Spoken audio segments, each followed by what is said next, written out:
வைகோனால தான் அந்த திமுகங்கிற ஒரு ஒரு கட்டத்தில் வந்து இருந்தது. அது டெல்லியில் பொறுத்த வரைக்கும், டெல்லியில் சொல்கிறேன், பார்லிமெண்ட்டில் சொல்கிறேன். அப்படி இருக்கும்போது என்னென்னா, தலைவர் கலைஞருக்கு பொறுத்த வரைக்கும் அவருக்கு தலைவர் வைகோ மேலே இருக்கிற மரியாதை இல்லாமல், அப்படி ஒரு கட்டத்தில் ஒரு கடைசி காலத்தில் பொறுத்த வரைக்கும் 2 பேரும் சந்திக்கும் போது மன ரீதியாக 2 பேருமே ஒரு இதானாங்க, நிகழ்ந்து போனாங்க.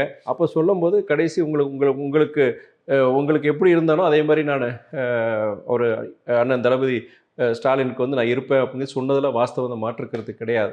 தலைவர் அதில் உறுதியாக இருந்தார். அதே நேரத்தில் திமுக மதிமுகவுக்கும் சரி தலைவர் வைகோவுக்கும் ஒரு இதாக இருந்தாங்கிறது அதில் கிடையவே கிடையாது.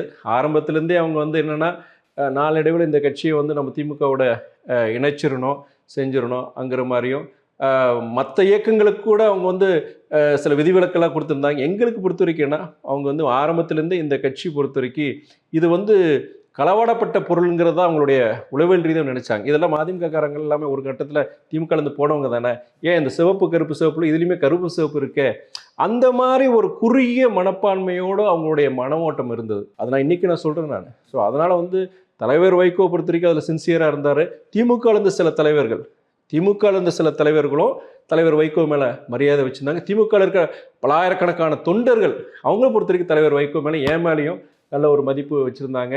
நாங்கள் சேர்ந்து அந்த 10 வருஷம் பயணிக்கும் போது பல தருணங்களில் வந்து மனம் விட்டு பேசியிருக்கோம். பழைய கசப்பான சில சம்பவங்கள் கூட அதுக்குண்டான மருந்து கிடைச்சது. ஒரு என்ன மாதிரி கசப்பான சம்பவம்? பழைய முன்னாடி கட்சி திமுக விட்டு வெளியே பிரியும் போது செய்யும்போது அப்போ இருந்து நடந்த சம்பவங்கள், 2 பேரும் பரஸ்பரமாக தாக்கிக்கிட்டது, கடுமையான சொற்களை பயன்படுத்த இருதரப்பும்.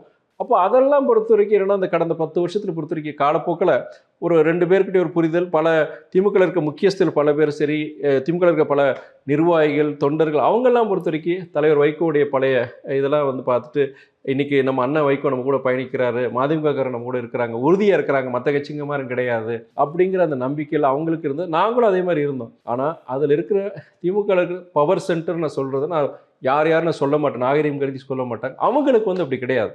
அந்த பவர் சென்டருக்கு பொறுத்த வரைக்கும் இங்கே மதிமுகங்கிற ஒரு கட்சி இருக்கக்கூடாது. நாளடைவில் அந்த கட்சியை வந்து நம்ம திமுகக்குள்ளே கொண்டு வந்து எப்படியோ ஒன்று அவங்க விருப்பப்பட்டு இல்லை விருப்பம் இல்லாட்டியும் கூட பண்ணோன்னா ஒரு பிளாக்மெயிலிங் ஒரு பாலிடிக்ஸ் தான். என்ன மாதிரி பிளாக்மெயிலிங் பாலிடிக்ஸ் என்னென்னா, இந்த சட்டமன்ற தேர்தலில் இதுக்கு முன்னாடி இருக்கிற சட்டமன்ற தேர்தலையும் ஒரு உதாரணம், முதல் ஒரு சட்டமன்றத்தில் கூட்டணியில் சேர்ந்த பிறகு அப்போ என்னென்னா, நாங்கள் எங்கள் எதிரை பொறுத்த வரைக்கும் யாரெல்லாம் விருப்பம் போட்டி போடுறதுக்கு யாரெல்லாம் விருப்பம் இருக்குங்கிறது அந்தந்த மாவட்டத்தில் திமுககாரங்களுக்கும் தெரியும். ஆனால் எல்லாருக்கும் நம்ம சீட்டு கொடுக்க முடியாது. போன சட்டமன்ற தேர்தலில் எங்களுக்கு ஒதுக்கப்பட்டது 6 இடங்கள் தான். ஆனால் தமிழ்நாடு முழுவதும் பொறுத்த வரைக்கும் மதிமுக முக்கியஸ்தர் யாருன்னா இருக்கிறாங்க, அத்தனை பேருக்கும் நம்ம சீட்டு கொடுக்க முடியாது. அப்போது அங்கே இருக்கிற திமுக முக்கியஸ்தர்கள் வச்சுட்டு, உங்களுக்கு நீங்கள் கேட்டால் கண்டிப்பாக திமுக தலைமை கொடுக்கறதுக்கு தயாராக இருக்கிறாங்க, நீங்கள் இது பண்ணுங்க அப்படின்னு ஒரு ஆசை வார்த்தையை சொல்கிறது. நம்ம ஒரு 6 இடங்கள்னால் அதுக்கு வந்து 18 இடங்கள் நம்ம கொடுப்போம். 18 இடங்கள் கொடுத்தோன்னா அதில் ஒவ்வொரு பகுதி வாரியாக நம்ம கொடுக்குறோம். எல்லாருக்கும் ரெப்ரஸன்டேஷன், எல்லா பகுதிக்கும் ரெப்ரஸன்டேஷன் வேணுச்சு நம்ம கொடுக்குறது. எல்லாருக்கும் முக்கியஸ்தருக்கு எல்லாருக்கும் சேர்த்து நம்ம கொடுக்குறோம். ஆனால் கடைசி இறுதியாக 6 இடங்கள் நமக்கு கிடைக்கும். ஆனால் அந்த 18 பேருக்கும் இந்த இல்லாட்டி அந்த 24 பேருக்குமே சேர்த்து நம்ம கொடுத்துருப்போம். யாருக்குமே இதில் பாரபட்சம் பார்க்குறது கிடையாது. ஆனால் திமுக இதில் என்ன பண்ணுவாங்கன்னா, இல்லை உங்கள் பேரே அது இல்லைங்க, அந்த லிஸ்ட்லேயே இல்லைங்க, இது வந்து ஒரு இடத்துல கிடையாது, தமிழ்நாடு முழுவதும் திட்டமிட்டு பண்ணாங்கன்றது. அந்த ப்ரெஷர் பண்ணி உங்களை இல்லை அவங்க கட்சிக்காரங்களுக்கு அவங்கள பாய்சன் பண்ணுறது.